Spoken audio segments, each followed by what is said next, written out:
Hey plate heads and schwitz heads and those with dull empty lives, you're watching Schvitz'n with Norm, the fitness show for cynical people.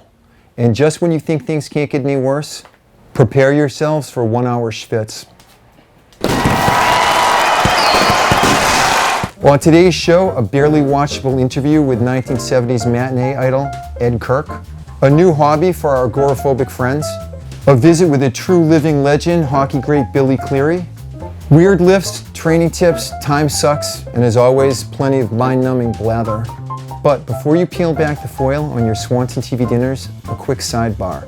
As many of you know, this is an award-winning TV show, but to run with the big dogs, we need a house band. We have been holding cattle call auditions. We've made no final decisions yet. We're still in the process, but we're off to a decent start. Schvitz'n with Norm. Schvitz'n with Norm.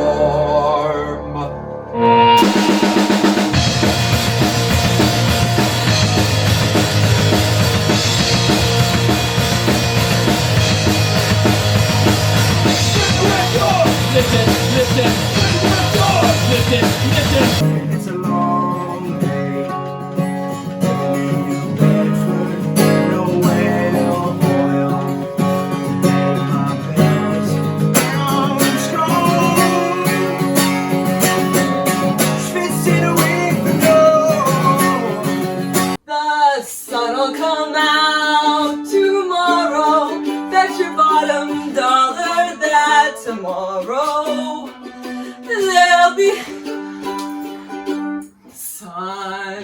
I went down to Normie's gym to lose me 20 pounds. I didn't get too sore that night till the morning came around. It's a good show. You can see it on cable. You can see it on YouTube too. Set out snatching and I did some cleans. A good playlist is all I need. If I don't make some gains real soon, I'll never get with Judy Blume.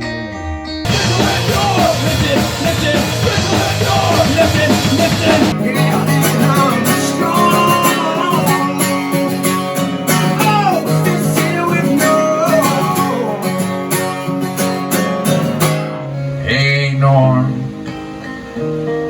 where you going with those calluses on your hands? Going down Schvitz'n, I caught her working out with another man.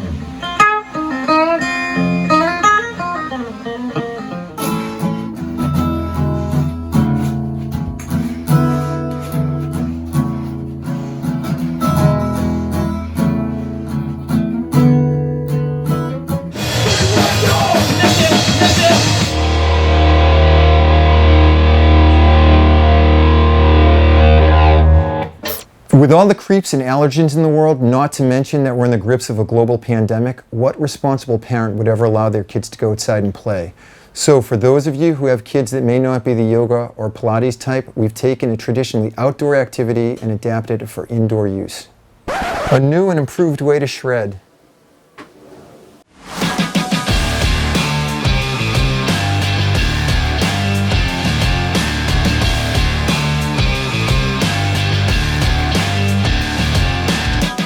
For anyone who may be interested, this is Cam, a stalwart of our show, pretty much a swimmer, but a ripper in his spare time. And we are having fun now.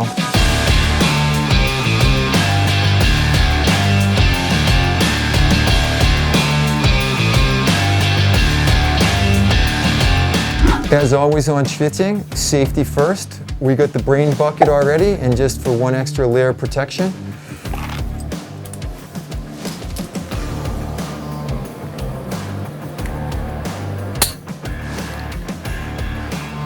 and now to get just a little bit more gnarly, we'll go to 11.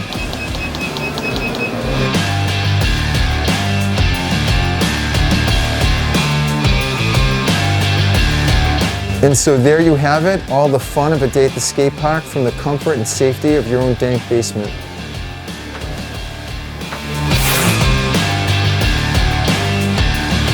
I picture, you know what? This is supposed to be unfun, but I gotta tell you, this is really working for me. Hell yeah, I feel alive again. I don't think we broke it yet though, right? Do you? No, I don't think so. Guest demonstrator number 1 or 2, depending on who edits this hunk of thing, is Rocky Reese. Her parents were big fans of Rocky IV, and that's where she got the name from. And so she does a little bit of everything. She field hockey, lacrosse, she plays ice hockey as well, and she's now dabbling in swimming. We're going to demonstrate a lower trap exercise. Overhead athletes, swimmers, baseball, tennis, there's a lot of like shoulder, upper extremity injuries associated with weak lower traps. So we are going to show you one way that we work this little guy. And so don't let me push your arm down forward. And so we're trying to work those muscles. And so we're going to show you how to do that with a suspension trainer. And we don't have a name for it yet, so we're just going to call it the Mad Hard Drill. Because did you find it to be Mad Hard? Mad Hard. Mad Hard Drill.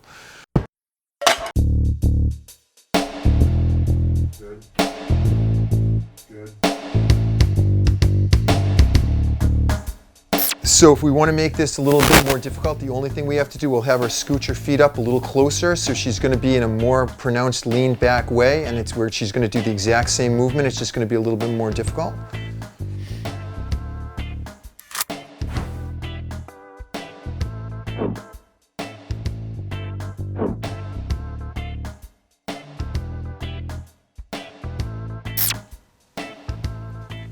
Super duper.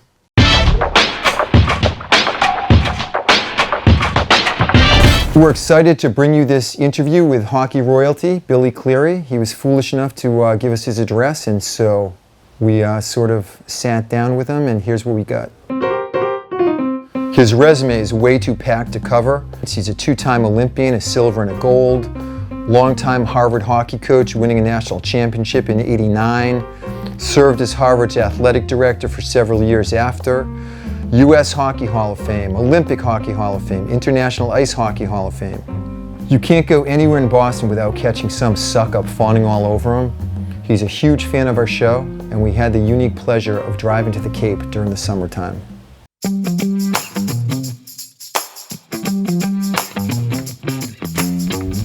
Just in case Sue has to drop a deuce on the road.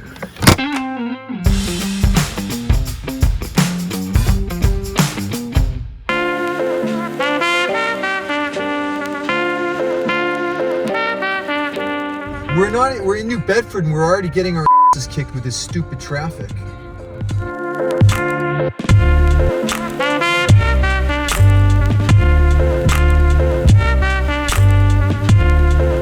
This is a commemorative Billy Cleary mug.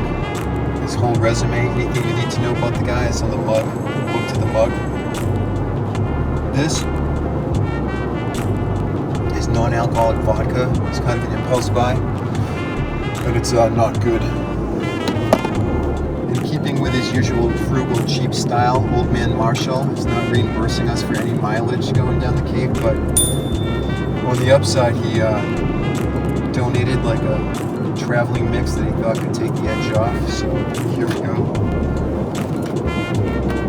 Such a feeling's coming over me.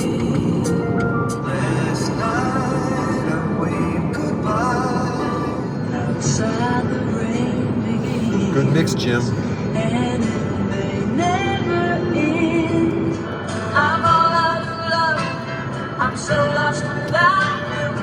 Oh, you were right, believing for so long. Girl. son to me with your smile. Try to remember the kind of September. What used to be don't count anymore. They just lay on the floor till you sweep them away.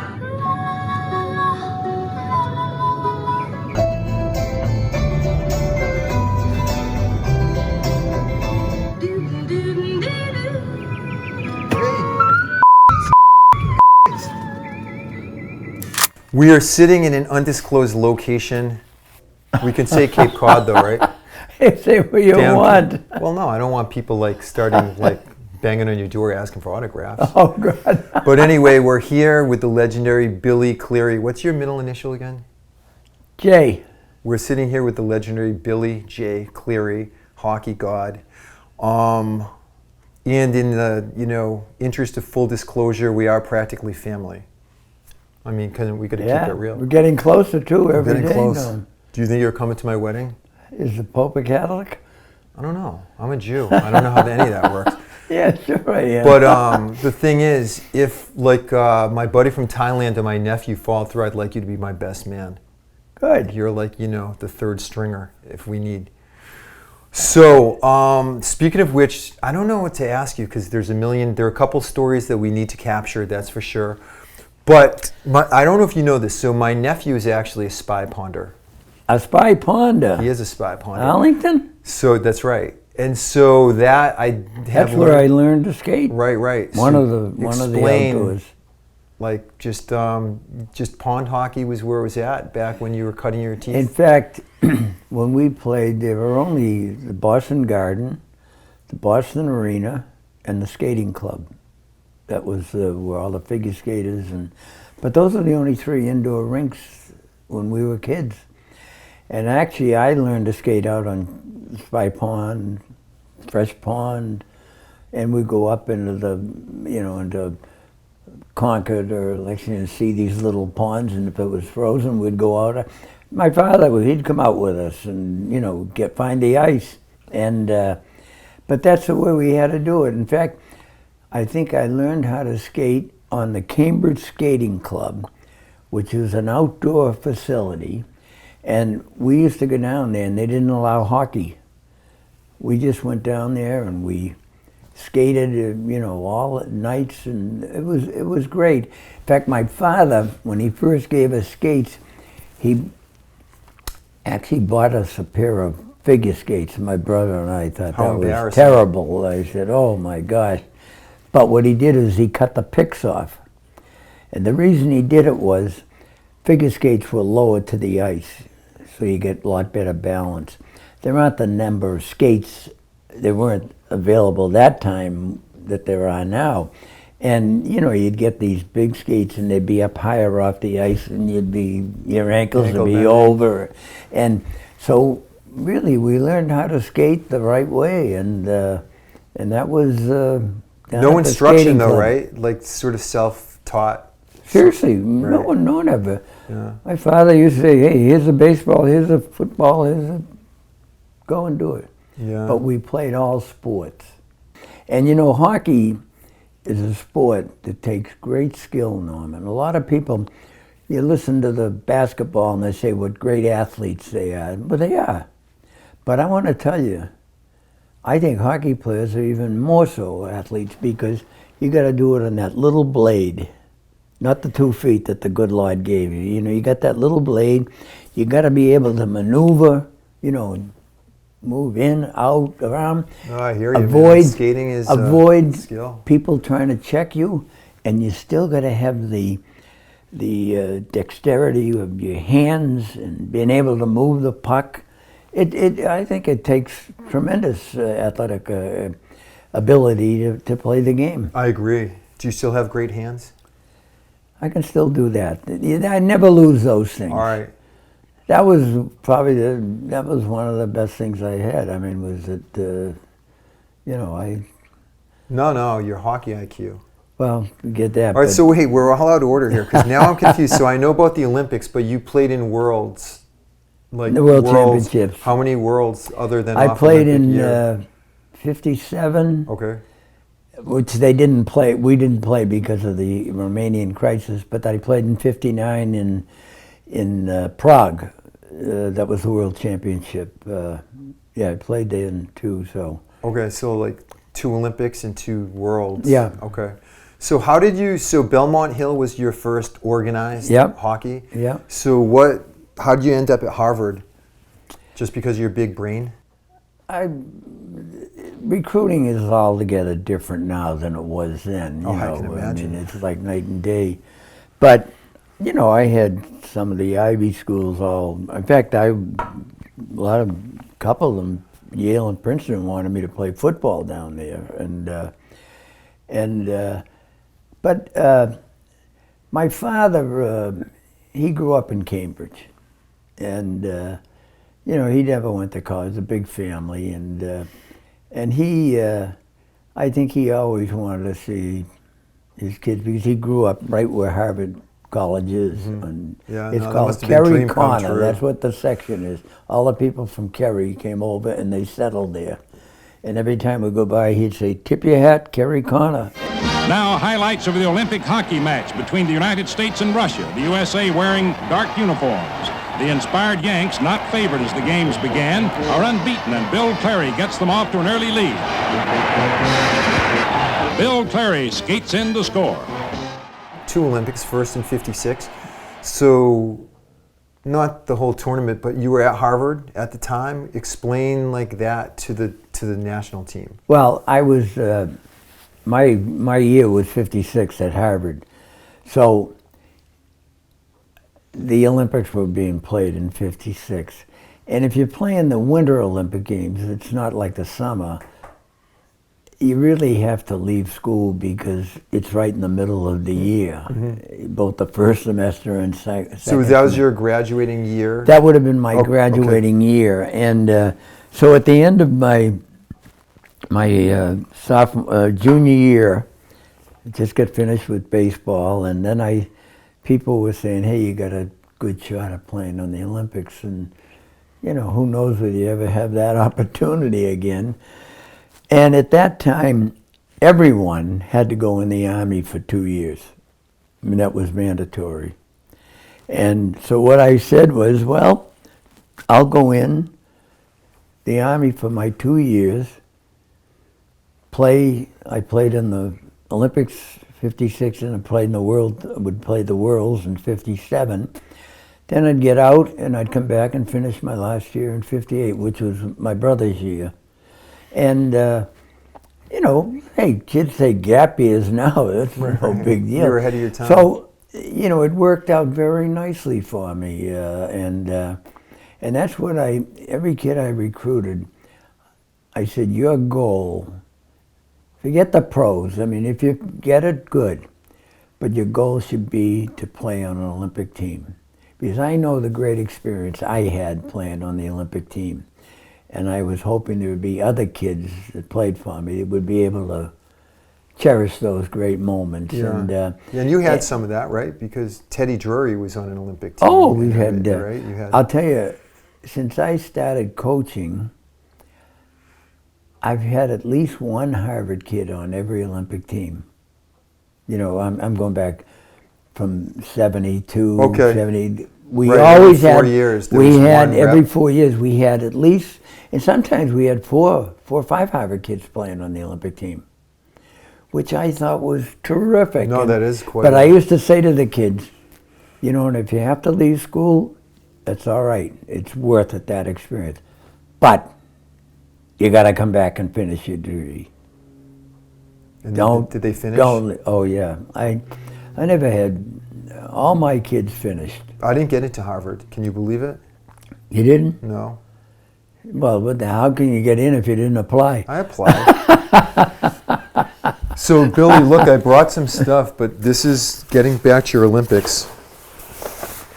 I want to show you this, and this is one of my most prized You know, I'm possessions. sorry I didn't bring my gold medal. Well, this is my gold medal from the Bay State Oh, Games. God. And I was thinking I can trade you this for your silver from '56 because You know a what? gold is better than a silver. I think I've we been can on agree the on that. board of Bay State Games since its inception. Really? I'm still on it. You are? Yep. So Do you want to do the That- trade or not? You're No, 56 silver for you know, my 80. I'm sorry, 8 gold? I don't have them down here, and but you know, It's probably for the best. and people say, "Where's your gold medal? You got it all in case?" I said, "Hey, I don't know, it's someplace." You I don't used know to where- bring it out every 4 years because when my grandkids were in school, or my own kids, the teachers always wanted to see them. So I'd go over and showcase it with the kids, and I'd bring my. I wear shirt. those things around the house all the time. And I'll Bay sometimes State game. I'll sometimes look at myself in the mirror. That's a wonderful thing, though. That Bay State game's on. But you don't think that my accomplishments are as good as yours, right? Athletically. Well, I don't know. do you think the Bay State games are as good as the Olympics? I'm saying no. Everyone says to me, "What's it like to play in the Olympics?" You know, that's a natural question to ask, I guess. And they say, "And isn't that the biggest thrill, winning the gold medal?" I said, It's a great thrill. That's what you're there for. But you know, the biggest thrill I ever had in the Olympics was in 1956. I'm a little kid from Cambridge, Mass. I was lucky to get across the Charles River, never mind the Atlantic Ocean. I was never over there. And the next thing I know, I'm marching in the parade in Cortina, Italy, in this magnificent, beautiful venue. And I walk in, and I've got, you know, the USA written all over me, and I'm I'm a young kid, a young pup. How old were you then? Roughly, just. I was 21, I 21, think, yeah. okay. And I'm sitting there, and I'm going, oh my gosh! And then in comes the Russians. And, you know, we didn't know much about the Russians at that time. You know, they were those ogres out there. And then in came the Koreans. And we just got through the Korean War. And here they are walking through, and I'm walking in there, and I've got USA. That is probably the most memorable experience I ever had. It was the most meaningful and touching experience that happened to me in anything I've done. But I'll tell you, the best thing I did do was I turned down playing pro hockey. And that's probably the best experience. That's probably the best thing I did in my life, because I'll tell you why. If I had signed a pro contract, this was when I was, I think, a sophomore at Harvard. I was on the Canadian list, and each team, only 6 teams in the NHL at that time, Mm-hmm. and each team had a negotiation list. I think they were allowed 3 on it, and I was on the Montreal list, which was something, the guy named Cleary. It wasn't Francois Cleary, it was just Cleary, you know. And they came at me, and I said, you know, what, you gonna pay me something? And they, oh, we didn't pay Belleville, we didn't pay, and I said, hey, I'm not leaving college to do that. And then I was on the Bruins list, and they came back at me, and they came back, and which would have been a lot of money at that time. But for a couple of reasons, I decided, no, I'm not going to play. You know, I'm going to. This was when you were still in college. Oh yeah, Okay. Okay. I think started when I was a freshman and a sophomore. Mm-hmm. It was really, and because I'll tell you, if I had signed, I would never have been able to play in 2 Olympic Games. And knowing what I know now, I could win 10 Stanley Cups. It wouldn't equal marching in that parade. Anatol Tarasov, who was the father of... I know Tarasov. Let me tell. So Tarasov, this is mostly a weightlifting audience. So we have That's to, all right, we have go to right educate. ahead. So to me, tell me if you agree with this. I almost look at Tarasov as being sort of like almost like Vince Lombardi type. He was. Like a mythical sort Yeah. of the architect of like the Red Army style hockey. So now Billy Cleary and Tarasov go. Well, Tarasov was he was a great guy, and in 1979 he was speaking at Northeastern University. Must have been 400 or 500 coaches and people involved with hockey there.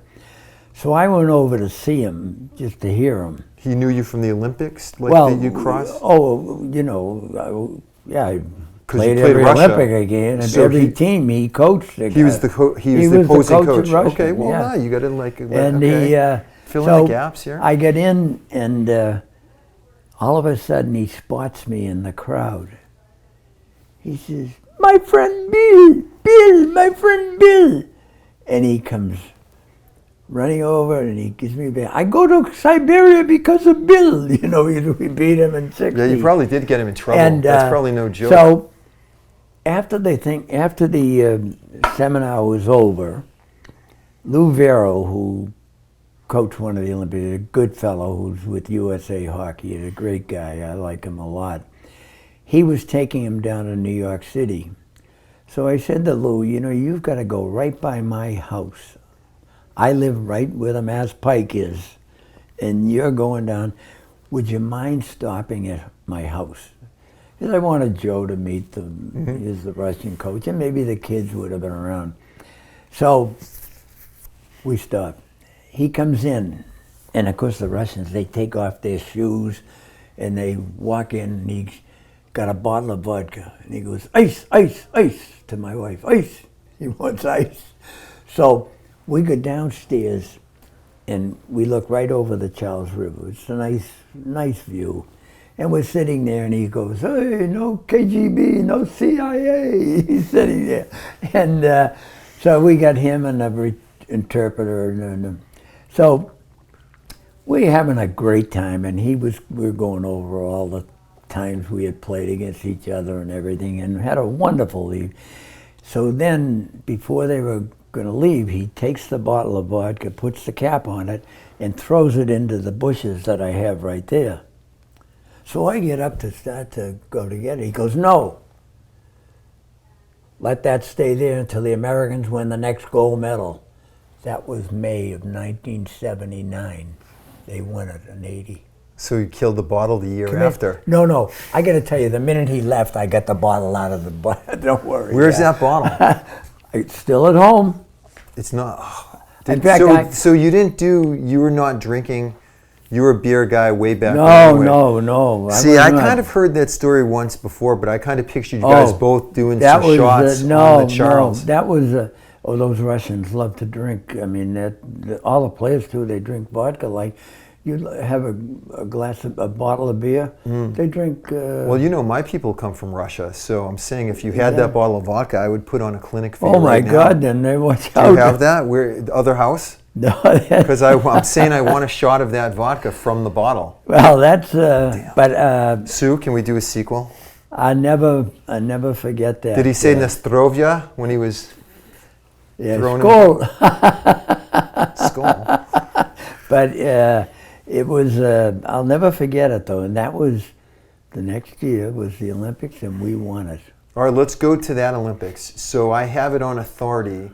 Everybody, especially because of the Disney movie, everybody kind of knew about the Miracle Team anyway, but then with Kurt Russell, now newer generations.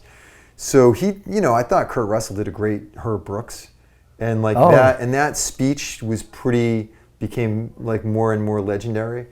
But I heard that you also went into the locker room before that game and gave a mini pre-speech. Is this true? It was funny. I had never been back to an Olympic game before that, Russian, and I came back from Cornell. We played up there on Wednesday night, and when I got home, Joe said to me, someone offered 3 tickets for the Russian game up in Lake Placid, which was going to be Friday, and I had to go down to play Yale on Saturday, and I'm saying, oh. So, and Paula and Joe are saying, oh, you gotta go, Pup, we gotta. So we went up. We parked, got in the bus, went into the village. So I said, I'm gonna go down to talk to Herb, because Herb was a good friend of mine, and even though unfortunately, Herb was the one that got cut when I joined the team in '60. We joined late.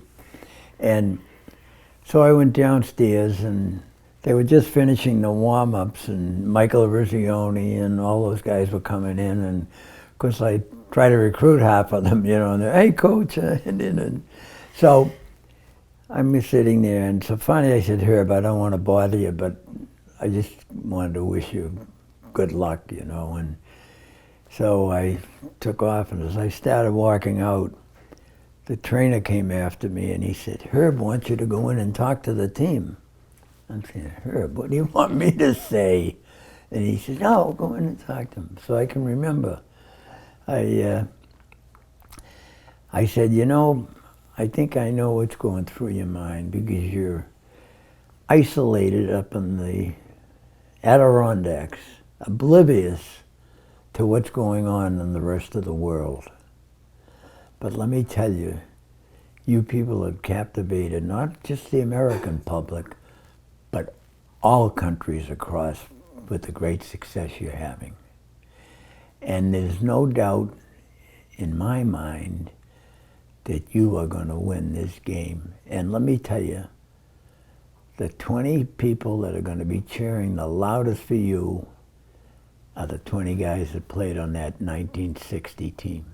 They will be cheering for him. We know you're going to win. So I walked out. That's super cool. And I think it's fair to say that they probably never win that gold medal if you did not go. Oh no! That had nothing to do with it. Believe me. I think that was the whole thing. No, and I'm glad Herb had the success, and I don't think there are, not too many other people could have ever done what he did. He deserved it. So in reading Eruzioni's book for that, like your name came up in that book a couple times. Did you read that book? No, I didn't. Well, read no, you got some props a few times. But one of the stories was that he sort of had an undeserved bad reputation for, I don't remember what the circumstances were, but Herb and those guys were all Midwest people. They weren't totally familiar with the East Coast scene.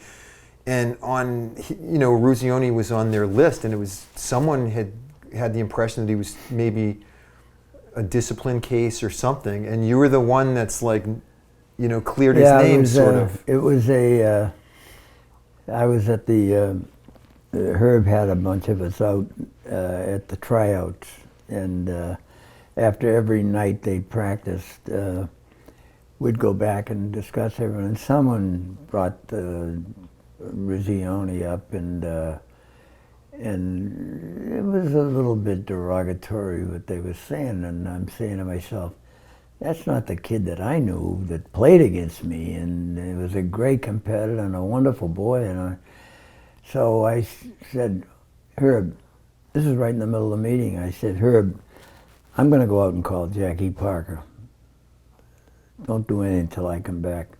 So I called Jackie. Jackie, am I missing something on Michael? He said, no, he's the best guy you ever met, a great kid. So I went back into the meeting and said, hey, Herb, he could be the best kid you'll have on the team as a person. You can cut him for ability-wise, that's your prerogative, but not because of who he is. He's a great and would be a great addition to any team, and the rest is history. Well, it bugs me that people would say things like that about anyone, that, and if you don't know, why say No, it? that you get that. A lot of pettiness. I don't like that. I don't either. It's... You know how many times I've had to stand up for you when people... Oh, God help you, I know it. I'm always...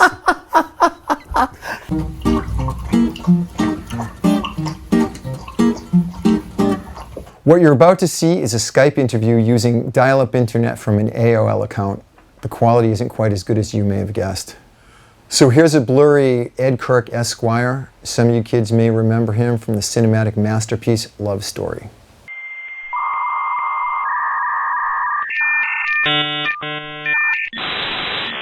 Welcome to our show, and listen, I'm sure it's been a while since you've done the press junket, but there's no need to be nervous. No one really watches this show anyway, I should say. That's what I heard. Okay, so let's just kind of hit the ground running. You work so hard to get that first break. You finally get your foot in the door, and then you just walk away from it all to pursue a career in law. Do you have any regrets? Well, it didn't really happen that way. I actually hired an agent, paid him a lot of money. I was expecting to get a lot more scripts and a lot more opportunity, but I waited by the phone. It was very discouraging. He kept telling me, no, no, don't worry, somebody will spot you. But after about 5 or 6 years, I realized that it wasn't going to happen for me. So I decided I'll stick with the very exciting practice of law. Well, as luck would have it, we were able to score a French bootleg of your breakthrough role. And so it's your iconic scene that everybody talks about. Would you like to set it up for us? So this takes place at the Watson Rink, which is where Harvard hockey played their home games. We were sitting in the stands at the Watson Rink, behind the penalty box where Oliver Barrett IV was sitting, and Oliver Barrett IV's father, Oliver Barrett III, was being played by Ray Milland. And I had checked with my old acting instructor, Lee Strasberg, earlier in the week for some tips, and we talked about method acting. And so since I was a fan at some exciting moments, he taught me to be sure and wring my hands so as to show the anxiety. Well, and, without further ado, let's roll the clip.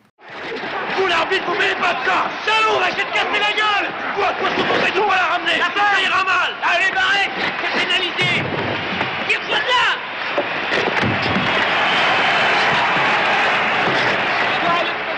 N'aie pas peur, bande de salauds! Arrête, vous êtes pénalisé!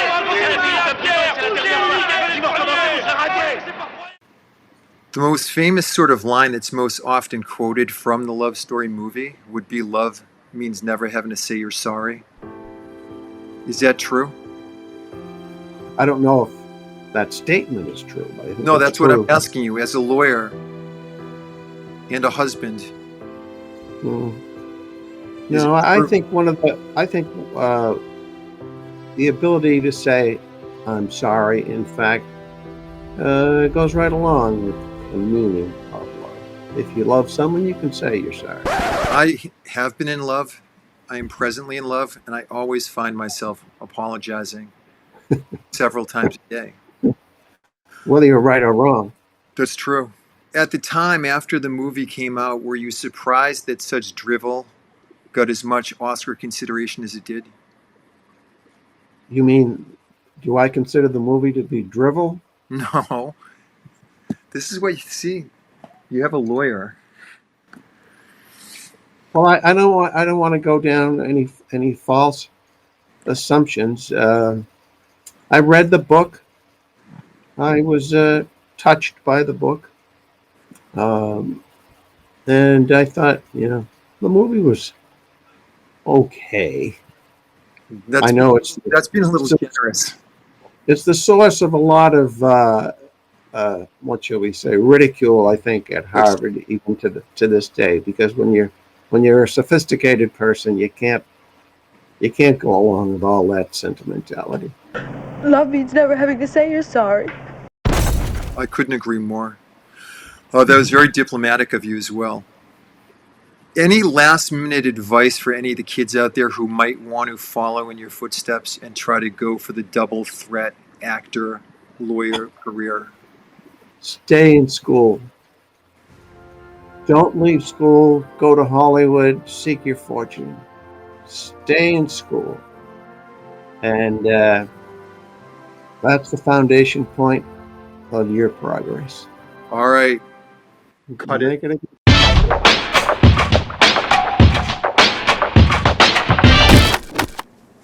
This is Grace Mitchell. She's a two-sport athlete, tennis, volleyball. She just came in from South America for this gratuitous segment. That was a fall from Grace. If you or anybody else you know has a name that can be used as an exercise-related pun, please contact Jim Marshall.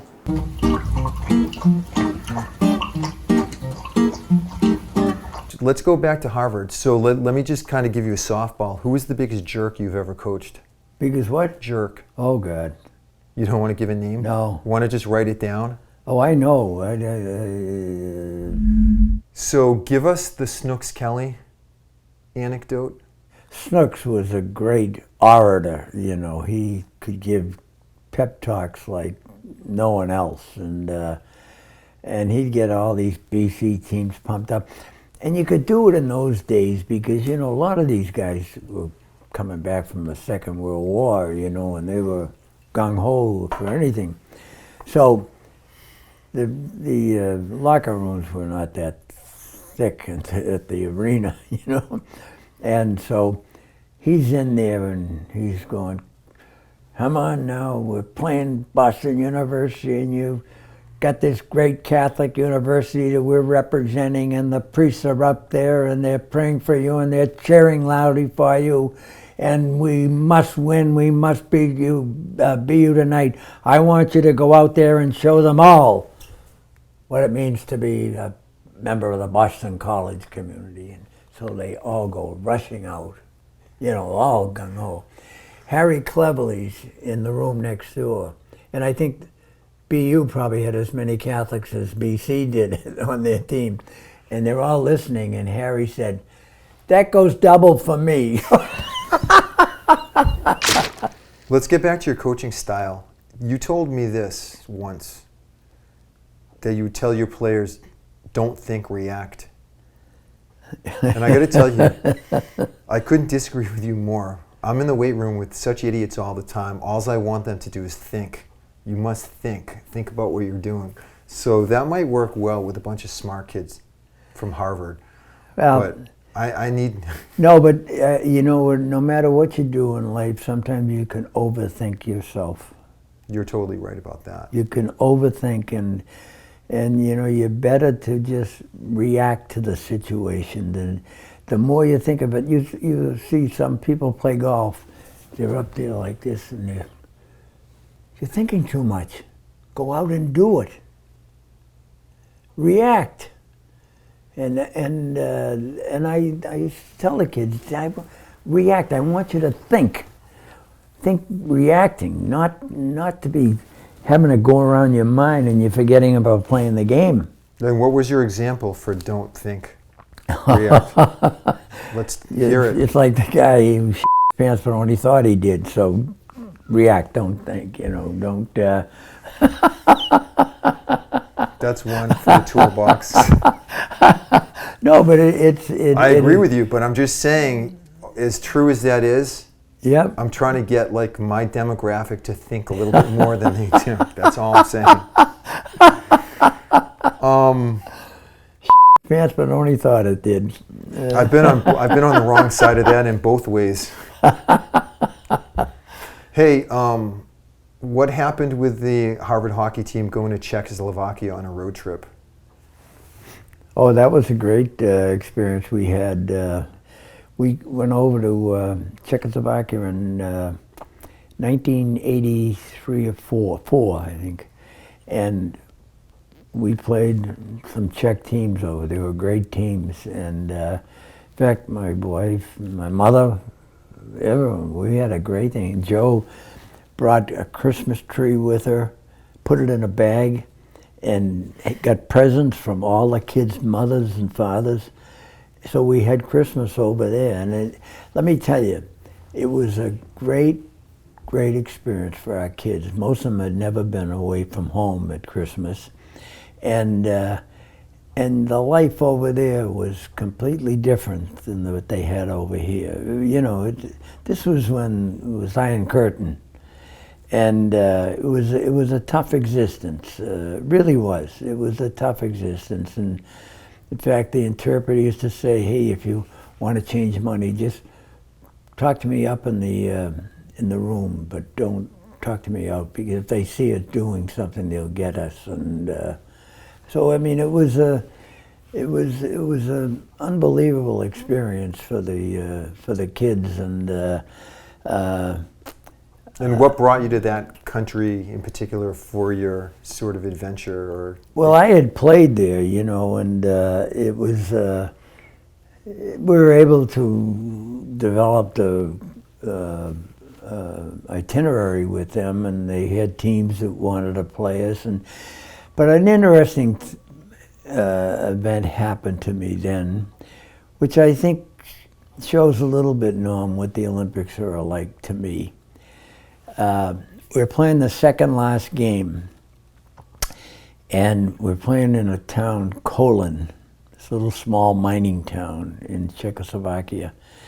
And they all said to me, Baracek, Dmitry Baracek, who was a goaltender on the 60 Czech team, he said he had been sick, he was ailing, and but he heard I was coaching the Harvard team, and he wanted to make sure he got a chance to see me. That was 25 years after we played, roughly. And so we got there, we get off the bus, and I come out, and there's my friend, and he looked withered, and you know, and it's tough over there. It was a tough existence. And so we get off the bus, and he brings me into a room, and he goes, beer, coke, coffee. He sits me down, and he starts talking, and he goes through our whole team, Karen, Mayasic, you know, the whole team. And he wanted to know about what each one of us did, and were we still involved in hockey, and what our family lives were like. He just couldn't get enough of what it was like over in our country. And so finally I said, geez, I got to get the team ready, and we go out on the ice, we warm up, and after the warm-ups, they line up on the blue lines and play the national anthem of both teams. The next thing I know, I see my friend Baracek go out on the ice, and he grabs a microphone. And he said, and I knew nothing like this was going to happen. And he said, I want you to welcome my good friend from the United States. He said, even though our countries are not friendly, we are friends, we are sportsmen, we are Olympians. And he says, I want you to welcome him and his boys here tonight. And he brings me out, and he gives me the coat of arms for the Czechoslovakia. And he gives me cut glass, which they're famous for, and he gives it to me there. So I go out on the ice, and I get chills going up and down my thing. I'm telling you, and I sit there, and I said, I get it, and I didn't have anything to give him, you know, I didn't know. And so I come back, and after the game is over, he grabs me again while our kids are getting dressed. And he brings me, and he gets into more, and he's got scrapbooks from the '59 team that I played on. And in fact, I think there was the MVP in the '59 World Tournament. And he's got all these scrapbooks, and I'm looking at all these things, and he just wanted to know more about us and the country and all.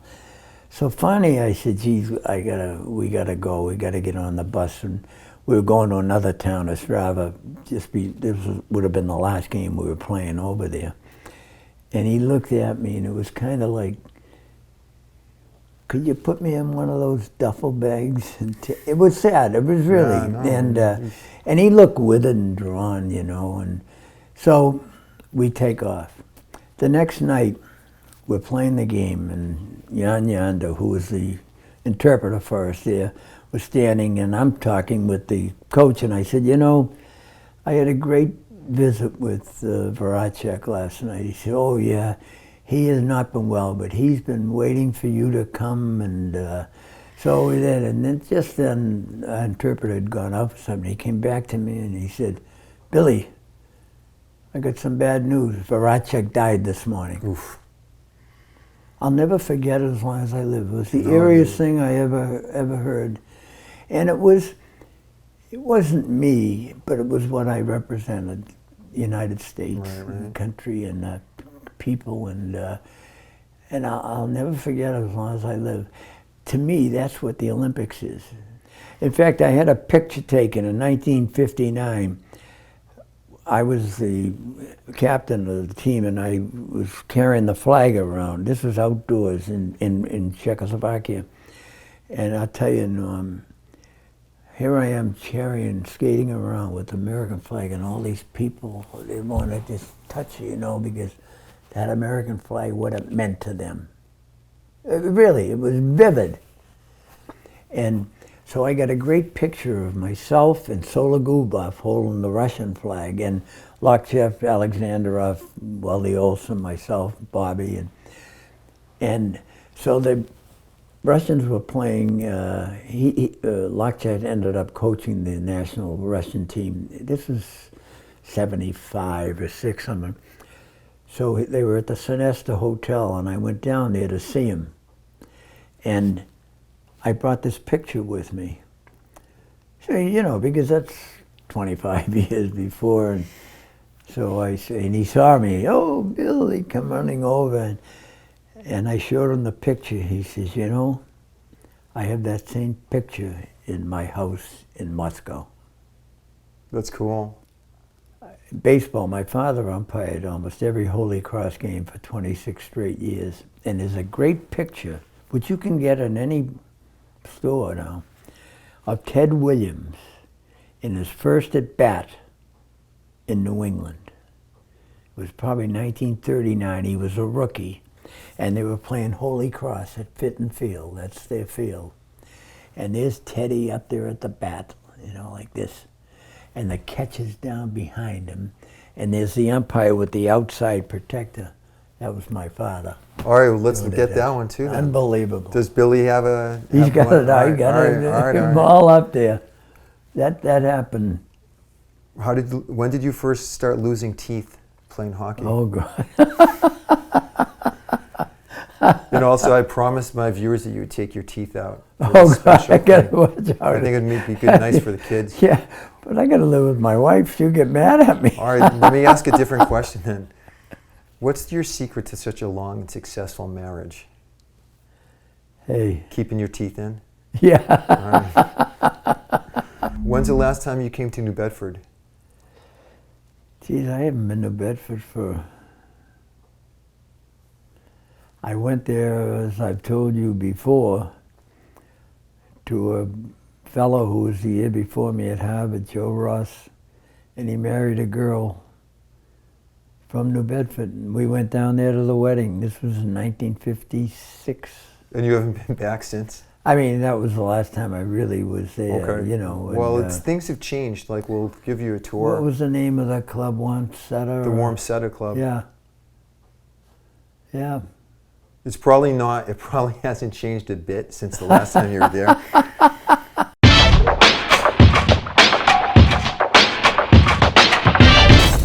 A big thanks and a kettlebell tap for Coach Cleary and his wife Jo, who can be heard laughing off camera. A great storyteller, and even bought us lunch.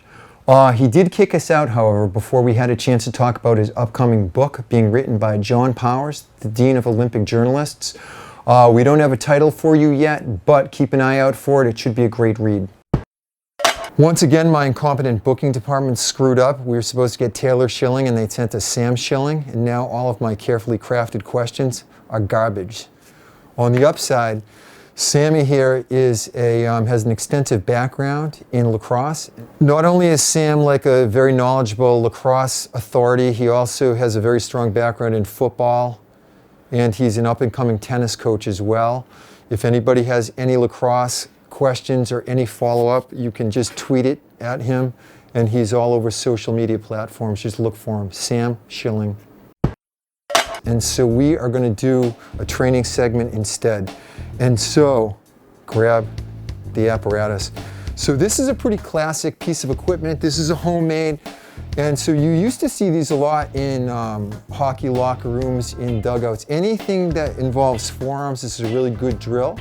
You can get these store-bought. You can also kind of make your own. And so show us the classic version.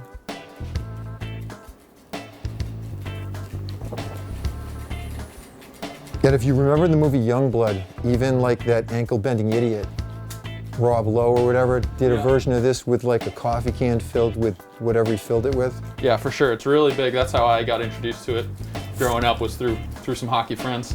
And Youngblood? Maybe after the fact. Okay, and so now, switching gears here, One of my early mentors from George's gym, Walter Galanick, one of the strongest guys I've ever met, he actually gave me this training tip. He's like, if we take, so there's a lot of form involvement for that part of it, but shoulders, having to hold that out, there's gonna be a lot of shoulder involvement. So if we wanna kind of take all the load off the shoulders and have it be much more form oriented, we can support the apparatus itself. And now we can overload with more weight. And by the way, this rope might fail. This is like 30 years old. And if it does, hopefully,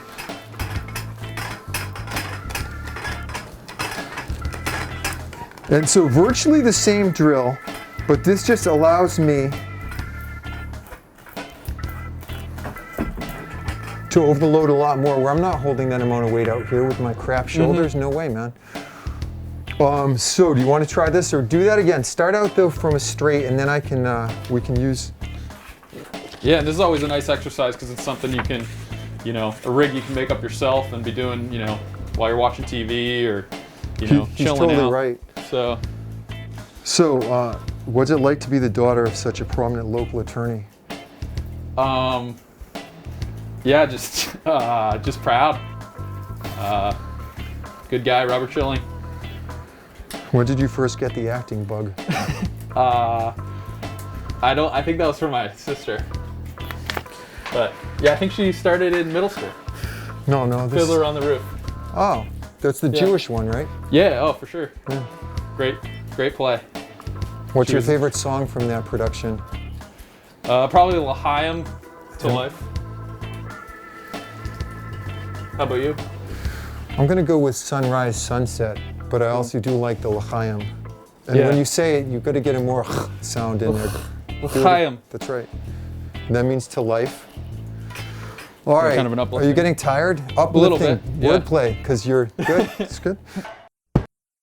And to recap, this version is awesome. This version is also, it's good to do them both. If you really want to overload and go heavier than what you'd be allowed to do with that version, this is a smart idea, but that's a great thing to be doing as well.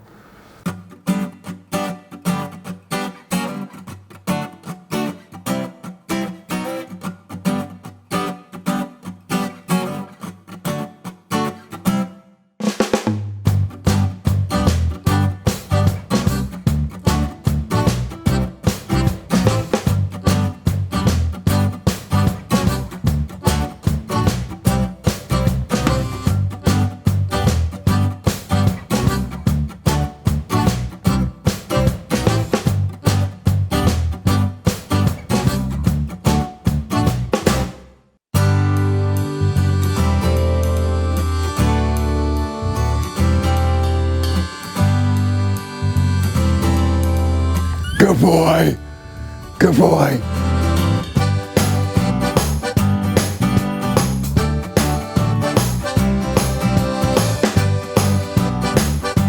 He's one of the best dogs ever invented.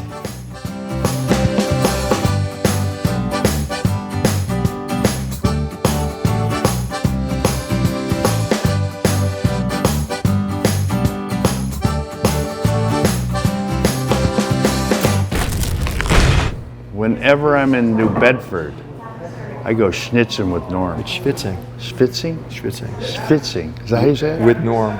Really? From a goy. That's right. Go figure. Well, this one was a little bit less mediocre than usual, I would say.